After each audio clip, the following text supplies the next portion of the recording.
ditakutin di Indonesia sampai saat ini oleh yang namanya Sinarmas disebut Profesor Hafiz Abbas tadi. Tahu nggak siapa yang ditakuti di Indonesia? Siapa? Habib Rizik. Cuma satu yang ditakutin mereka, bukan Jokowi.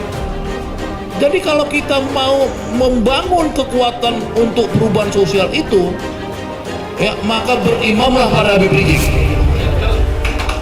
Nggak bisa yang lain. Benar saya bilang, nggak bisa kepada saya, nggak bisa kepada Ahmad Yani, nggak bisa, karena dialah yang bisa. Itu menurut keyakinan saya setelah saya berdialog dengan orang-orang Sinarmas juga, berdialog dengan yang lain langsung, semua pada ketakutannya cuma Habib Rizik. Nah, Habib Rizik yang bisa memimpin sebuah negosiasi supaya ada share prosperity, supaya semua orang Indonesia ini jangan mayoritas jadi pengemis, jadi kacung. Nah, mau nggak kita berimam pada Habib Rizik? Ya itu. Allahu Akbar. Yang kedua, harus ada leadernya.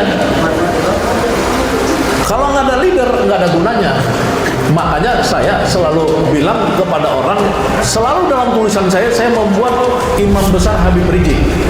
Saya tidak bilang imam besar FPI, nggak pernah saya tulisan saya itu. Coba lihat tulisan saya selalu bilang imam besar Habib Rizik, karena dia harus jadi imam besar buat semua orang. Karena leadership itu, leader dalam teori leader, orang kadang-kadang nggak ngerti, banyak nggak ngerti teori leader. Leader itu bukan cari massa, bukan cari rakyat. Nggak ada teorinya itu leader cari rakyat. Rakyat yang mencari pemimpinnya. Itu teori yang benar. Sama seperti Habib Rizik diasingkan, in exile. Kita harus menghormatin dia. Ya, saya tahu Habib Rizik itu dulu, ya. Ini informasi off record kita aja. Saya tahu bahwa dia memang ditawari 1 triliun, dan dia nolak. 1 triliun itu saya tahu. Di rumah siapa? Ditawari. Saya tahu di rumah siapa. Ditawari 1 triliun Habib Rizik itu. Ditolak sama Habib Rizik. Jadi dia udah menolak suatu kemewahan, ya, menolak juga suatu mendapatkan juga suatu penderitaan. Dia diasingkan. Nah, kita harus menjaga dia. Kalau kita bilang kamu imam besar kami, maka kita menjaga dia. Dia juga harus tahu bahwa dia harus tetap dalam keadaan berjaga-jaga. Bahkan terakhir saya udah bilang, Sinarmas itu minta berunding sama saya gimana caranya bisa ketemu Habib Rizik. Itu omongan Sinarmas langsung. Dia pengen hanya berunding dengan Habib Rizik. Nah, kelompok progresif ini tentu udah bukan barang baru. 5 tahun ini dipimpin Habib Rizik. Itu nggak boleh disepelekan. Nggak bisa, sejarah itu diukir. Nggak bisa tiba-tiba saya datang, gue lebih hebat dari Habib Rizik. Nggak bisa. Sejarah itu nggak begitu ceritanya.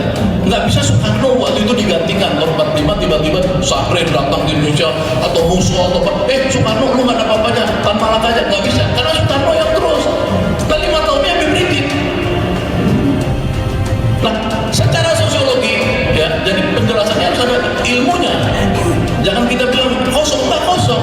Secara sosiologi itu diriset 2 tahun oleh namanya Profesor Fethi Hadis, dibiayain mahal sekali, ya. Itu Melbourne University, 3 negara. Dia riset di Indonesia, dia riset Turki, dia riset Mesir. Itu memang kebangkitan Islam itu udah nggak bisa lagi dicegah. Jokowi udah seperti orang ya menurut saya kurang waras ya sekarang. Habib Rizik dengan khilafah itu hubungannya apa? Ikon khilafah itu ada di HTI. Mohon maaf sekali, bukan Habib Rizik. Ya, jadi mereka ini kalau bukan PDIP, maka mereka PKI. Berarti itu anak-anak atau cucu-cucu PKI yang membakar itu. Jokowi stres sendiri, bilang kok kenapa gagal? Ya. Bakar poster nggak bisa, bagaimana mau membakar bangsa? Itu kan itu artinya dungu kan. Jadi gagal kan.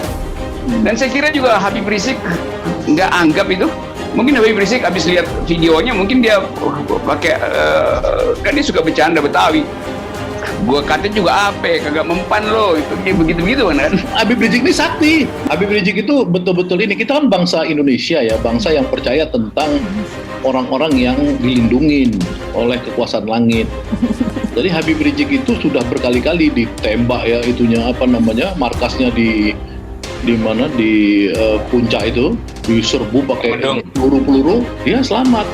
Kemudian dia waktu ceramah di Cawang ya dikasih bom itu, mobil bom, selamat juga ya. Itu kemudian kemarin dibakar, memang nggak bisa dibakar. Ya, karena apa? Karena Habib Rizik ini sekarang, ya, kalau dia mau revolusi aja, Indonesia udah revolusi sekarang. Ini tinggal pemandu Habib Rizik.